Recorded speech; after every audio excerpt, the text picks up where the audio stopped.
Hello, welcome to this segment of Open House here at Community Media, where we bring some of the most fantastic people in the community in and share with you the amazing things that they're doing to make our community a safe, vibrant, and thriving place to live. A great place to live. And I'm Raymond Galker. I'll be your host here today. And we have Matt Muller with us, who is the Director of Safety and Communication for the Conewago Valley School District. Matt, thanks a lot for coming into our studio today. Appreciate the invite, Ray. Oh, not a problem. You know, when we look at what you do, it's extremely important. You know, we have our school district. We have a lot of extremely talented, capable, creative individuals who work there, and they take their career, their job, their task very, very seriously, as I know you also do. Absolutely. Can you explain to us what the Director of Safety and Communications is? It's a pretty large position when you look at it. I'm pretty fortunate because I've had the incredible support of our school board, our superintendent, assistant superintendent, and even Dr. Dahl, who's just joined us as a new assistant superintendent, has been very, very supportive of the mission we're trying to do. This is a position that is in charge of all safety for the district, K to 12. We have about 4,000 students and about 650 staff members. It's important in that you're not only taking state regulations down from the state of Pennsylvania, but you're basically peeling back the layers of the onion to find out exactly what it is that we're supposed to be doing. How do you comply? How do you implement that? How do you fund it? And those sorts of things. And for me, the position was born out of our comprehensive plan, a couple years ago. 2022 to 2025 was the plan, and it earmarked safety and communications as the two top needs in our district. So that's kind of how that position was born, and it's kind of in my wheelhouse a little bit. I enjoy it. Your wheelhouse in the respect that your father was a sheriff. He was, yeah. He's in his last term. The word has probably trickled down at this point. He's been in the sheriff's office for over 30 years, been elected to 5 terms, so that's a long time as Adams County Sheriff. And through that, I got to see all the things that he did, just with law enforcement and those sorts of things, and working with the community and developing the relationships with the local law enforcement, first responders, the EMS, and I have those kind of same relationships with them. And although I've been in education for almost 30 years, it's been a good change for me since January of 23. So, your family, your father was a sheriff when you were how old? Oh my. Well, it wasn't always that way. We had a masonry business for a long time, but my last couple years of high school in the mid-'80s, he started dabbling with law enforcement, and then lo and behold, I graduated, and he kind of went further into it. Ended up in the prison system, working as a prison guard, then kind of a deputy sheriff, and then ran for office, and then one thing led to the next, and there's the next 5 terms, which is quite impressive in anything you're doing to be elected 5 times. But so he kind of made that shift when I was probably 17, something like that. So your father, during your last, so you were like 17, 18 years old, started to donate his time to the community? Yeah, that's a public service position, as you know. It's one that you're the face of those types of things as well. You got to get out in public and meet people, let them know that you're there for whatever they may need. And it's not a Monday to Friday job for him. It's one of those types of things where sometimes you're going to be at Apple Harvest, or you're going to be at the reenactment, or whatever it may be. You're going to be there from that department because folks want to see you. They want to make sure that you're safe and you're spreading that message. And I've kind of tried to take some of that also in my job. I don't work Monday to Friday. It's if I need to be there, whatever time it may be, you're going to see me there. For instance, Friday night football games are one of the ones that, and you and I know each other a little bit from that as well, during my time as head football coach. But now I'm no longer involved in coaching football, but now I'm director of safety and communications. So you're going to find me there on a Friday night with my security team, making sure our venue is as safe as it can be for the spectators and the participants. So that's another piece that goes beyond when the buses leave. You know. So was your father involved with the fire company when he was? He was When not. you were younger? I don't believe he was involved in the fire company. Okay. No. Because he gave his time to law enforcement. So at a younger age, you were exposed to the values and the characteristics of giving to the community. And when you do it and you make a commitment, you're all in. Oh yeah. And you know, Matt, my first memory of you must go back to the 80s. Now, you were in high school in the 80s. Oh, yeah. Okay? And I was working with Frank Smith.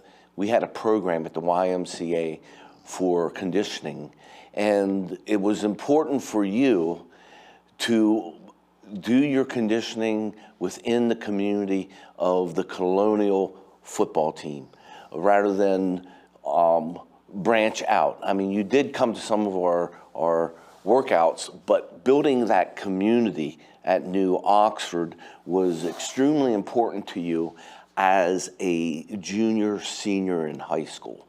And this talks a lot about your character. I mean, that was when you were 18.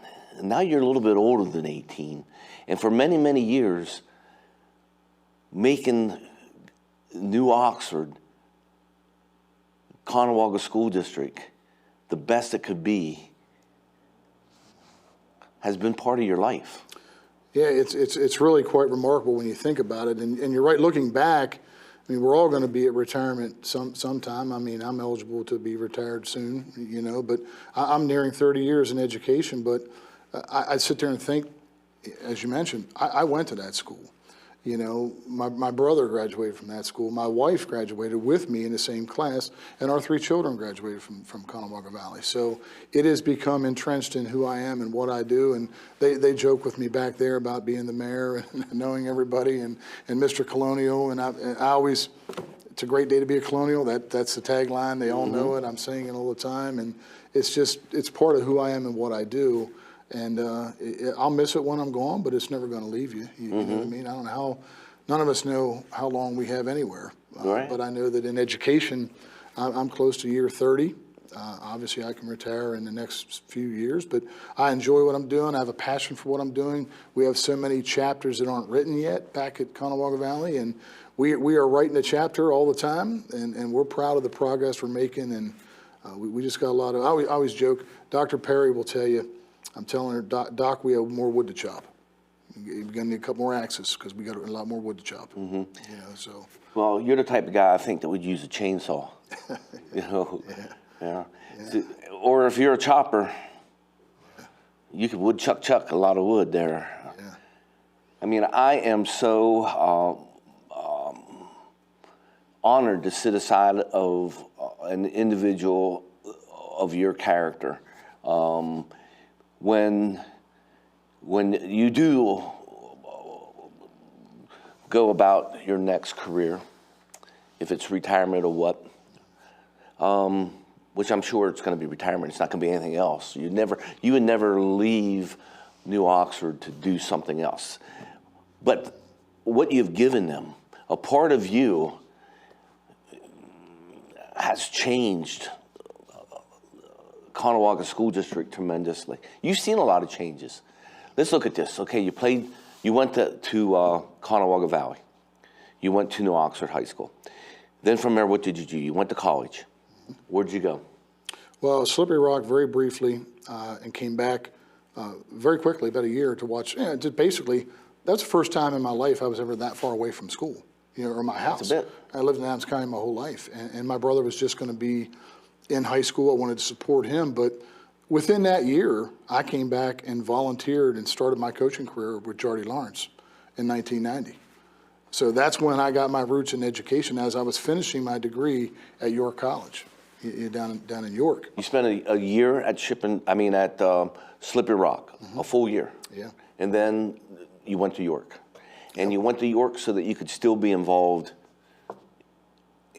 at home, but also with the school district. Absolutely. Yeah, I made those schedule sacrifices where you try to, and I'm not sure always how smart that was, but I worked it and played it because I knew I needed to do this and I wanted to be there to coach. And I had to, I had to have this class in the morning then because I couldn't do it in the afternoon. And it's just what you did, and it became entrenched in what I wanted to do.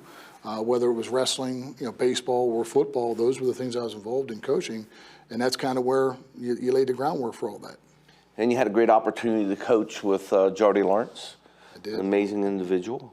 Yes. Oh yeah, he's an outstanding mentor to me. He didn't have to say yes, but he I don't even know if he knew me, but it was 1990. I'll never forget going and asking him. I think my dad and I were building what is now the visitor concession stand on the south side of the stadium.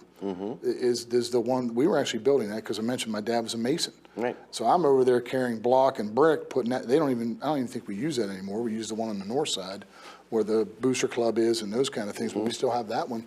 We're putting brick on the outside, I think, and I wanted to meet the new head coach. It was, I had just graduated, and Jack Billman left, and then Jordy came in, and I don't even know if I knew him, but we just kind of struck a chord, and he took me in, and he said, I'd love to have you help with the middle school program, but you can help with the high school as much as you can, and those sorts of things. And one thing led to another. I was in that program for 27 years. And eventually you were the head coach. I was.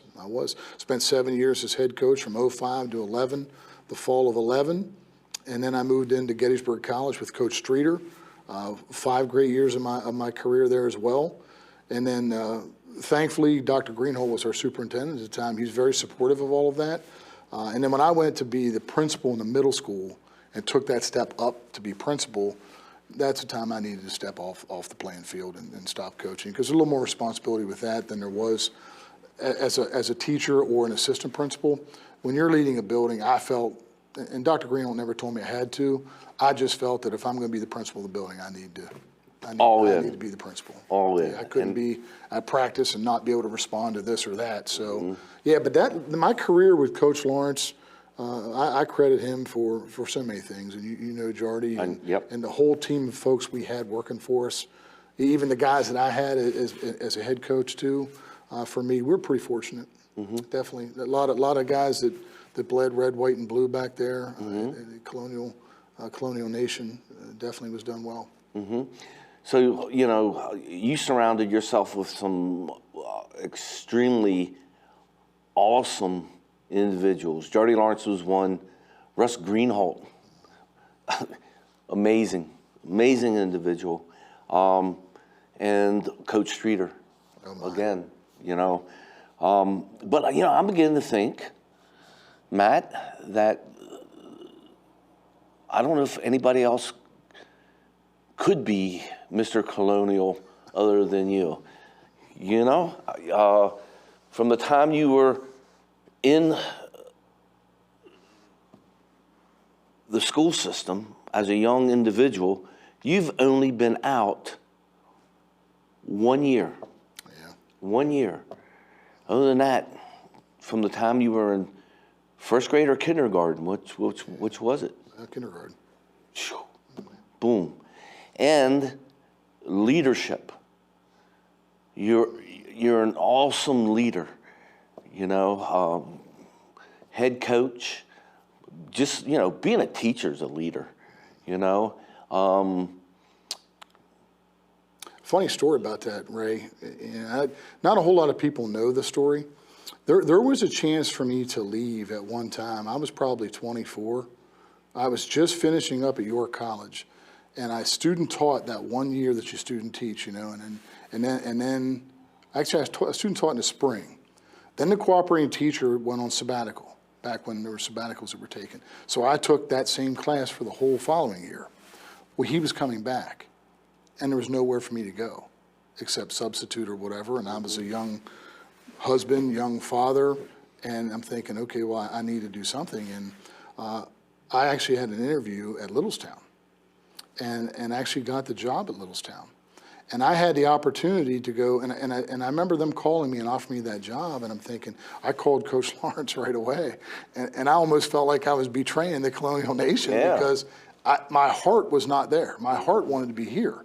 And I remember telling Jardy, and he was on his roof of his house doing a roofing project with the high school principal and I think the superintendent.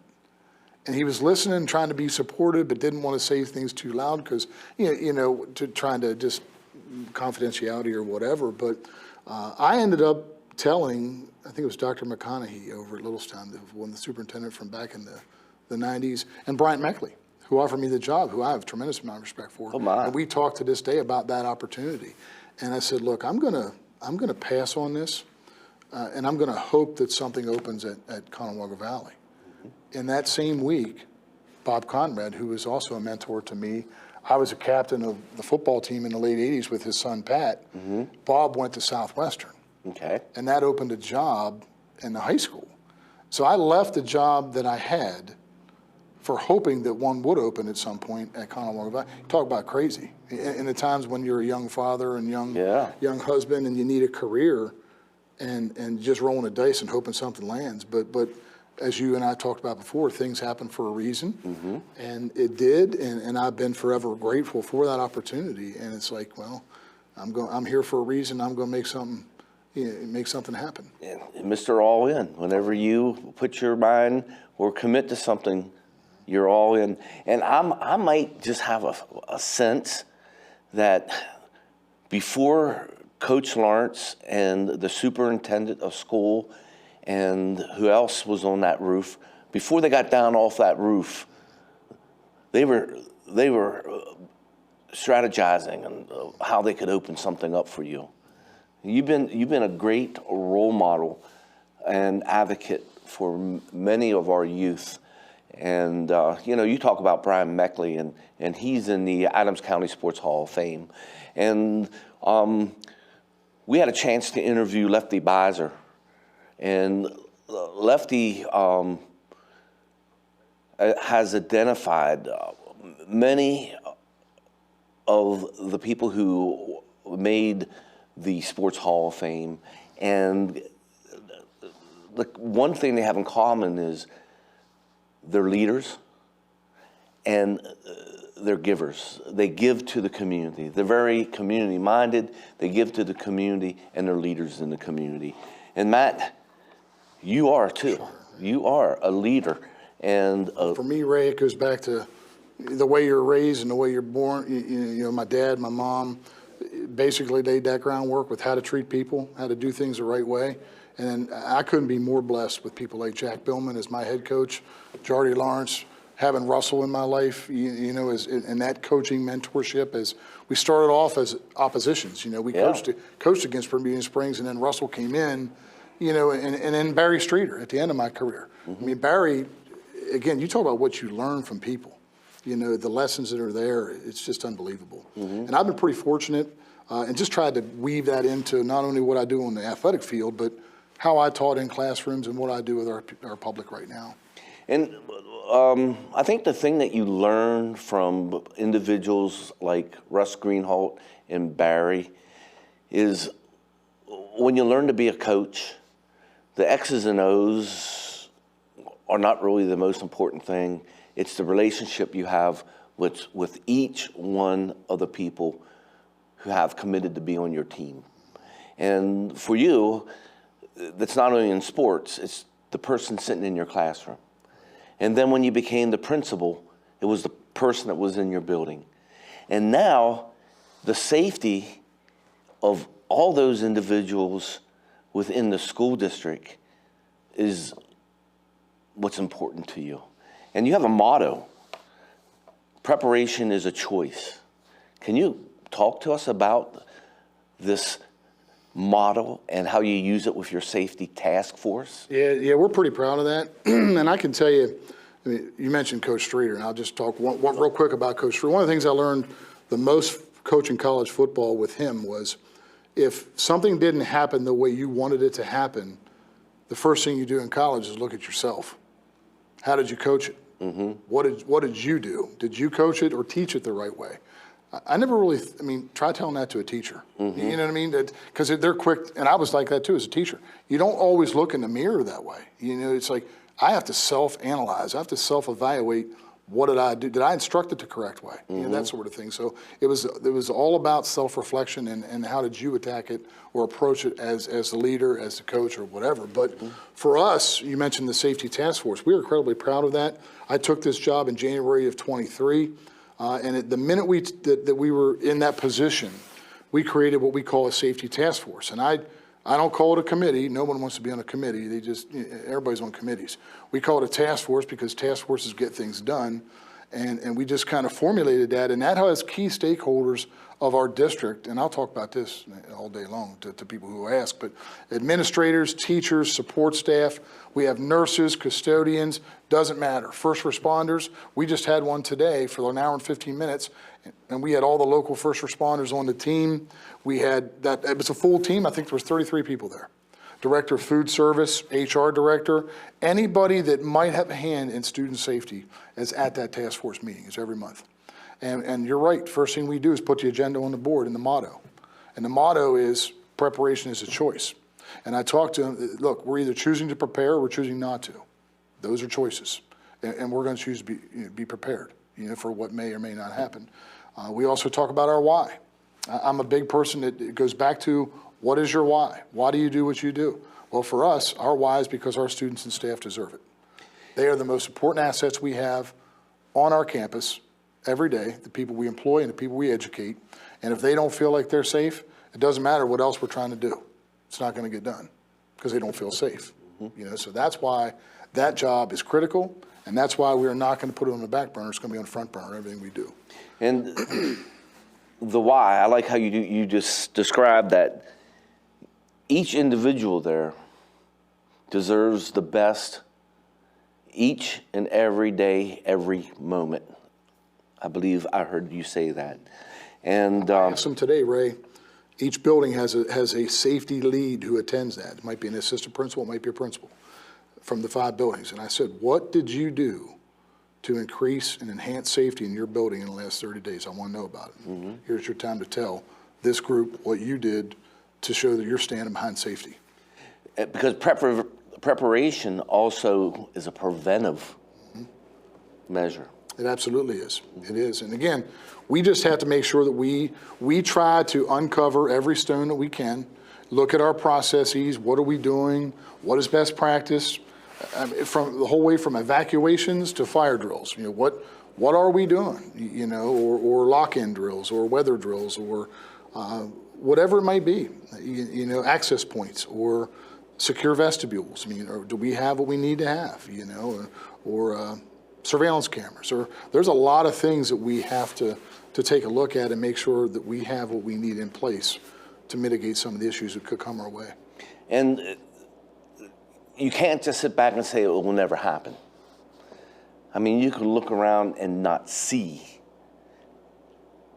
but it could happen because you're dealing with people, and people are unpredictable. They are. In my position, I mentioned earlier, I think I did, this was born out of our comprehensive plan back in 22. It identified the stakeholders of the area, the district, teachers, administrators, parents, police officers. We had a couple real estate folks. Just a wide variety of people came in and identified safety and communications as 2 areas that we had to be better at. So that's kind of how the position was born. But you're right, we always got to look and we always got to evolve in terms of what's happening. But again, that was back in 22, and I started in 23 and made that transition, and we're hitting the ground running, and we have a lot of work. We've covered a lot of ground. You mentioned earlier before we started filming that sometimes people will ask, how are you able to do what you're able to do? Well, that's my job. That's what I do. Because in some districts, they don't have a director of safety. They have maybe a maintenance director who also does safety, or a human resources guy who has another job they got to do safety or something like that, or assistant principal in a building, but they got to run safety for the district. Well, it's hard to do both of those jobs with 100% fidelity. So don't look at what we do as we're proud of what we've done, and we've come a long way, and I like to think we're a leader in the area in many of those ways through the hard work of everybody on that team. But again, we have a dedicated person like myself to be able to do that, and with that comes some of the successes we've had. And this speaks highly of the Conewago School District. This was a very strategic identification of a need. And it was then became a very intentional solution. So it was the school district being intentional and strategic in providing the safety for everyone, not just the kids. I mean, it's the staff, it's the teachers, it's everyone there. And in this day and age, it's not something that, hey, you could take care of maintenance. And by the way, safety. This isn't a by the way for the Conewago School District. This is kids first. And you mentioned it, intentional. That's a word we use a lot, because if you're serious about something, you have to be intentional of how it's going to be applied and how it's going to be done. You can't just talk about it. There's a practice and plan in place. So what are some of the things that have been done? Oh, wow. Well, the first thing I mentioned, we wanted to put safety on the forefront of everything we do in every conversation. So the reason we formed that safety task force is because of that. You have to sell the vision to every, and you know this from the times you were in not only athletics, but also in education. You have to sell why it is you're doing something. You have to build that coalition. And this is why we're doing it, and this is where we are. This is where we're going, you know what I mean? And not only that, but you have to know where you were previous to all of that, So we've developed a plan. We've just square one was just where are we, and not that anything anybody did before me in January of 23 was bad. It's just it was what it was. We're fortunate to have someone to take safety. We're just going to take all the good work they did, and we're going to move with it, is what it is. So we started revolutionizing and modernizing the emergency operations plan, which was probably done by the efforts of several over 15 years prior, and it was what it was. We were able to say we had a plan. Was it what we wanted? Probably not. We had to look at, are there parts of that plan still in what we do? Yeah, there are. We do have that. But I had the safety task force and a subcommittee, which also included first responders, in there looking at what we do. Is this what's best for kids? Is this best practice? So we combed that whole thing, and we went through it, made sure it was updated with numbers and different things that we needed to have. So we did that. We created a security team back at Conewago Valley. We never had any kind of security at all. I guess it was probably last October, not this past one, but the previous one, we hired our first armed security officer. We were one of 3 districts in York Adams County without any. And I think it was, at the time, it was Biglerville, Bermudian, and Suburban out of York were 3 that didn't have any form of security. Well, we went together and we put together proposals, looked at various different things about what we could do. SRO with Eastern Adams, private security, G-Force, whatever it may be, private security where we run them and they're independent contractors. I even went so far as to meet with the county commissioners, with Mrs. Duncan, the business manager, and the sheriff, my dad, and talked about placing a sheriff's deputy in the district and paying for it. So we looked at multiple different options, and then what do we want to do from there, or forming our own police department, which Gettysburg High School has, and Cumberland Valley has, and Chambersburg has, and several do. So we're not quite there yet if we want to continue to do that.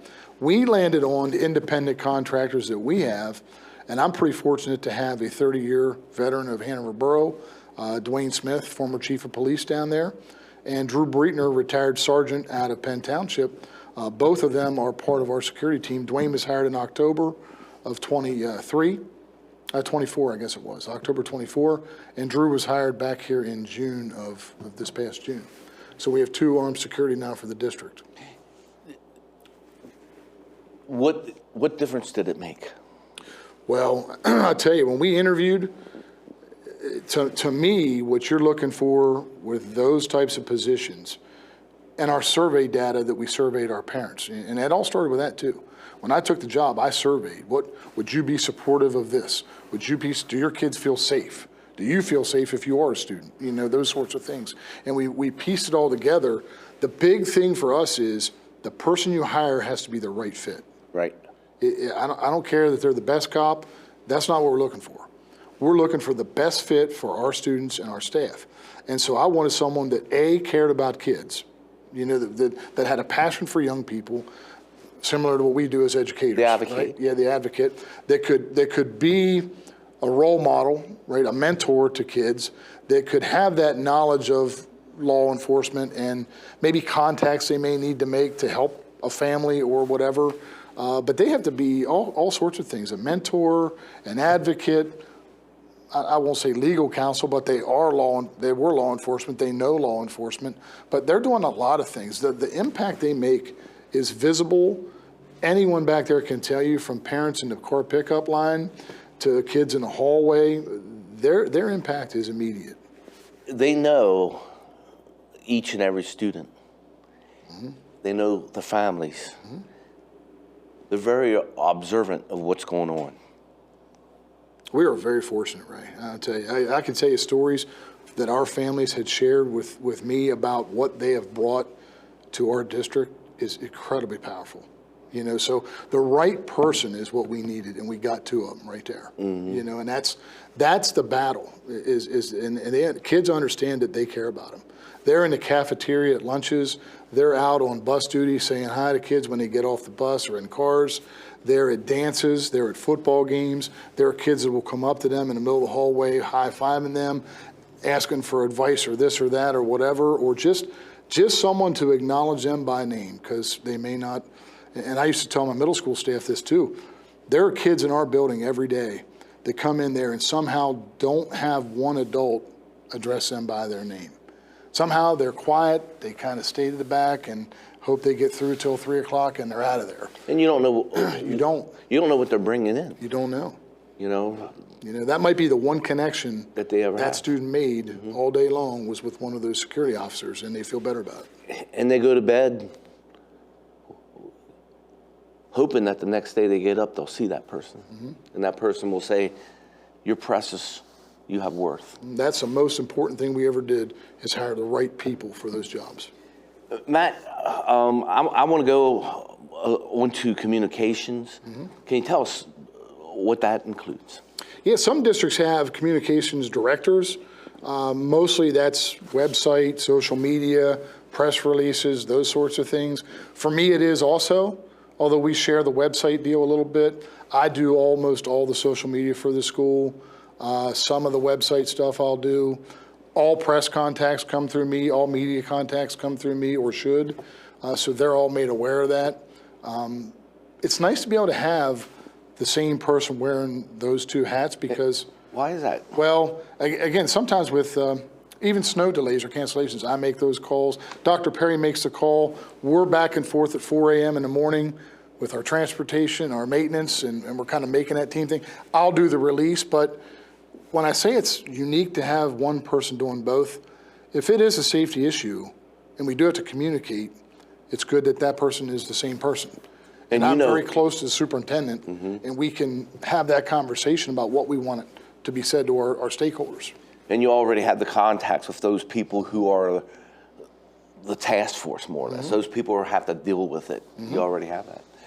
Matt, Mr. Muller, Mr. Colonial, I've come to the end of our time. I could sit here and ask you many more questions about the communications and the safety, and I hope we have a chance to speak again. Thanks for coming in and spending time with us. Would you please let our people who are watching us, that are in our community, leave them with some type of message? Well, on behalf of the Colonial Nation, I'm pretty proud of what we're able to accomplish in this short amount of time that we have, but I'm the result of a school board and a community and an administration that really saw the need for safety, invested in it, took the advice of the comprehensive plan, created that position, and basically are there to support anything we're looking to do. We are keeping safety on the front burner of every conversation, and the bottom line is our kids and our staff deserve the best we have every minute of every day, and that's what we do at Conewago Valley. So we're pretty fortunate. So, Matt, is if anybody has any questions related to what we talked about today, or any suggestions, or wanted to give you any support, or how can they get a hold of you? I'm in the district office, east side of the secondary campus, right next to the middle school. So it's right there where it says Conewago Valley. I'm in DO. They can reach me at extension 1023. mullerm@cvcolonials.org is the email, or safety@cvcolonials.org is also an email we have. So we're there. It's like a tip line. But I'd love to hear from the community. Anything we can do to help out, we will. Because again, we want to continue to be a trendsetter in the area to make sure that our kids have a safe environment to learn. Because if they're not safe and don't feel safe, nothing else we try to do really matters. So we have to get that right. Thanks for watching this segment. We spent time with Matt Muller, who is the Director of Safety and Communications at the Conewago School District. And I'm sitting here and I just am in awe because I knew Matt when he was in high school, and watched the decisions that he made, and how he grew up, his values, his character, his dedication, his discipline, his ability to set goals, have vision. What a great role model. What a great role model Mr. Muller is. And you know, he makes this community a great place to live. So thanks for everything you do, Matt. And until we have a chance to bring another great individual in here like Matt, you know, thanks for watching. Be healthy, and remember, you are precious. Thank you.